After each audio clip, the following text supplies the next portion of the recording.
আর বলল জিজ্ঞাসা ব্যাং করো কি? বলে রাব পেশাব সারি কেন? তোমার খলিলের আগুন আমি নিভাই।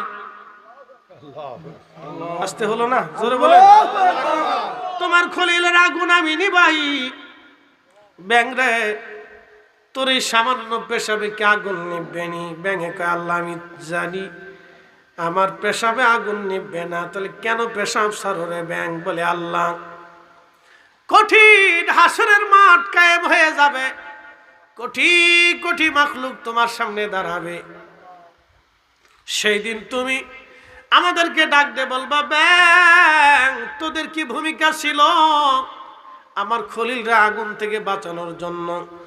আল্লাহ আমি সেই দিন বলবো রব্বুল আলামিন আমার সামান্য পেশাব ছেড়ে দিয়ে আমি তোমার খলিলের আগুন নিভানোর চেষ্টা করেছিলাম। আল্লাহ ডাক দিল ব্যাং তোর পেশাবটারে আমি আল্লাহ পাক বানায় দিলাম।